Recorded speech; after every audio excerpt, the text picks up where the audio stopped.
श्री राम जय राम जय जय राम।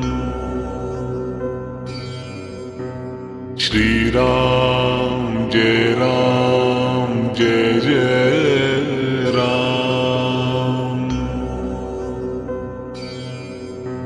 श्री राम जय राम जय जय राम। अष्टमः सर्गः।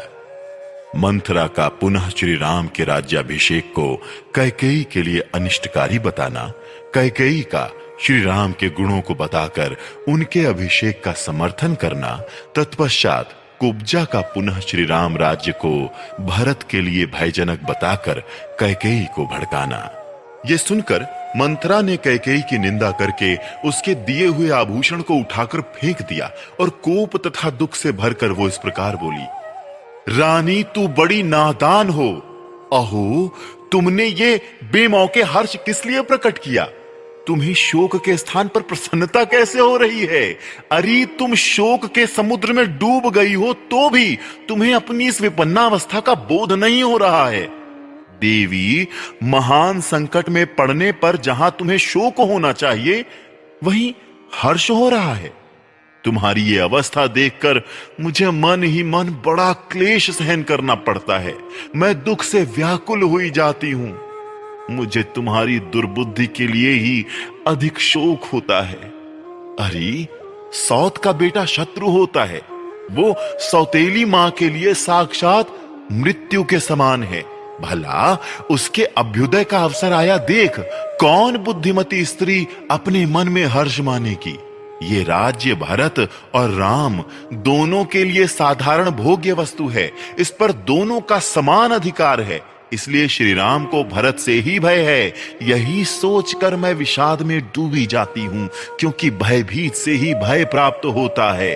अर्थात आज जिसे भय है वही राज्य प्राप्त कर लेने पर जब सबल हो जाएगा तब अपने भय के हेतु को उखाड़ फेंकेगा। महाबाहु लक्ष्मण संपूर्ण हृदय से श्री रामचंद्र जी के अनुगत है।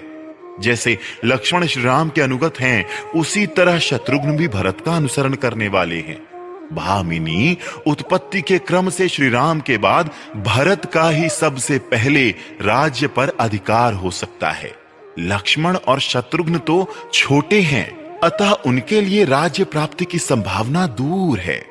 श्री राम समस्त शास्त्रों के ज्ञाता हैं, विशेषतः क्षत्रिय चरित्र के पंडित हैं तथा समयोचित कर्तव्य का पालन करने वाले हैं। अतः उनका तुम्हारे पुत्र के प्रति जो क्रूरतापूर्ण बर्ताव होगा उसे सोचकर मैं भय से कांप उठती हूं।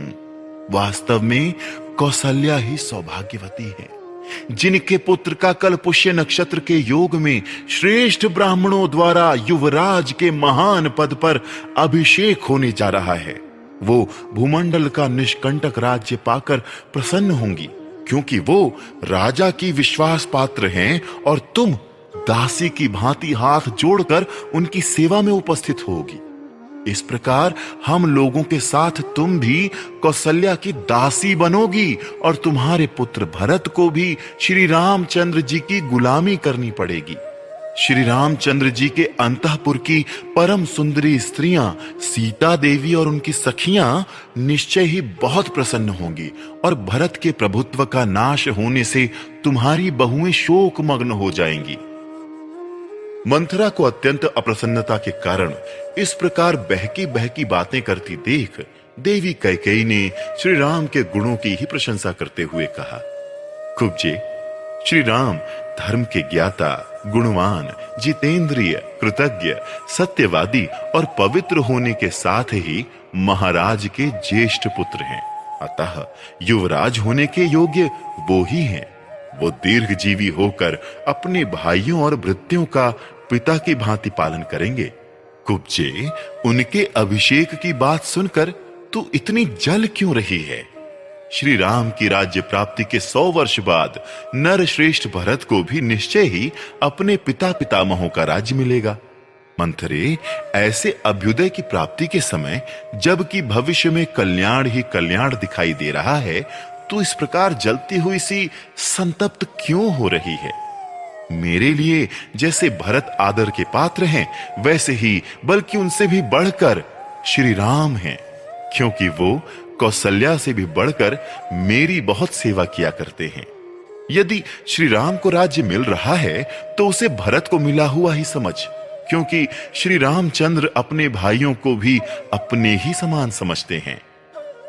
कैकेयी की यह बात सुनकर मंथरा को बड़ा दुख हुआ। वो लंबी और गर्म सांस खींचकर कैकेयी से बोली, रानी, तुम मूर्खतावश अनर्थ को ही अर्थ समझ रही हो।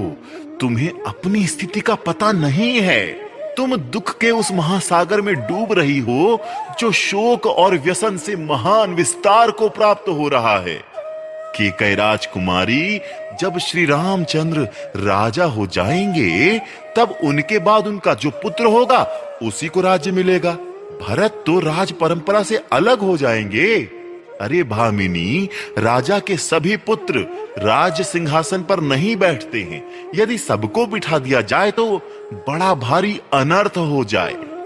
परम सुंदरी केकई नंदिनी, इसीलिए राजा लोग राजकाज का भार ज्येष्ठ पुत्र पर ही रखते हैं।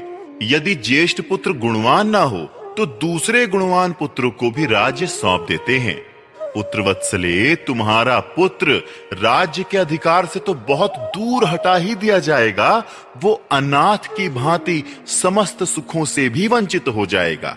इसलिए मैं तुम्हारे ही हित की बात सुझाने के लिए यहां आई हूं, परंतु तुम मेरा अभिप्राय तो समझती ही नहीं। उल्टे सौत का अभ्युदय सुनकर मुझे पारितोषिक देने चली हो।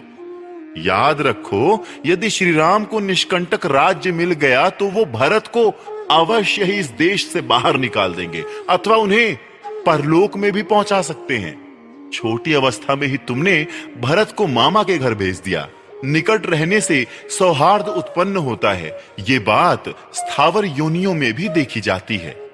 भरत के अनुरोध से शत्रुघ्न भी उनके साथ ही चले गए। जैसे लक्ष्मण राम के अनुगामी हैं, उसी प्रकार शत्रुघ्न भरत का अनुसरण करने वाले हैं। सुना जाता है जंगल की लकड़ी बेचकर जीविका चलाने वाले कुछ लोगों ने किसी वृक्ष को काटने का निश्चय किया, परंतु वो वृक्ष कटीली झाड़ियों से घिरा हुआ था, इसलिए वो उसे काट नहीं सके। इस प्रकार उन कटीली झाड़ियों ने निकट रहने के कारण उस वृक्ष को महान भय से बचा लिया। सुमित्रा कुमार लक्ष्मण श्री राम की रक्षा करते हैं और श्री राम उनकी।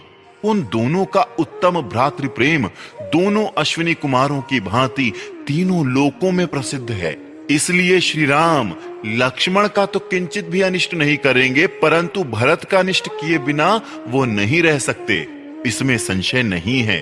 अतः श्री रामचंद्र महाराज के महल से ही सीधे वन को चले जाएं, मुझे तो यही अच्छा जान पड़ता है और इसी में तुम्हारा परम हित है। यदि भरत धर्मानुसार अपने पिता का राज्य प्राप्त कर लेंगे तो तुम्हारा और तुम्हारे पक्ष के अन्य सब लोगों का भी कल्याण होगा। सौतेला भाई होने के कारण जो श्री राम का सहज शत्रु है, वो सुख भोगने के योग्य तुम्हारा बालक भरत राज्य और धन से वंचित हो राज्य पाकर समृद्धिशाली बने हुए श्री राम के वश में पड़कर कैसे जीवित रहेगा? जैसे वन में सिंह हाथियों के यूथपति पर आक्रमण करता है और वो भागा फिरता है, उसी प्रकार राजा राम भरत का तिरस्कार करेंगे। अतः उस तिरस्कार से तुम भरत की रक्षा करो। तुमने पहले पति का अत्यंत प्रेम प्राप्त होने के कारण घमंड में आकर जिनका अनादर किया था, वो ही तुम्हारी सौत श्री राम माता कौशल्या पुत्र की राज्य प्राप्ति से परम सौभाग्यशालिनी हो उठी हैं। अब वो तुमसे अपने वैर का बदला क्यों नहीं लेंगी? भामिनी, जब श्री राम अनेक समुद्रों और पर्वतों से युक्त समस्त भूमंडल का राज्य प्राप्त कर लेंगे, तब तुम अपने पुत्र भरत के साथ ही दीनहीन होकर अशुभ पराभव का पात्र बन जाओगी। याद रखो, जब श्री राम इस पृथ्वी पर अधिकार प्राप्त कर लेंगे, तब निश्चय ही तुम्हारे पुत्र भरत नष्ट प्राय हो जाएंगे। अतः ऐसा कोई उपाय सोचो जिससे तुम्हारे पुत्र को तो राज्य मिले और शत्रुभूत श्री राम का वनवास हो जाए। इस प्रकार श्री वाल्मीकि निर्मित आर्ष रामायण आदि काव्य के अयोध्या कांड में 8वां सर्ग पूरा हुआ।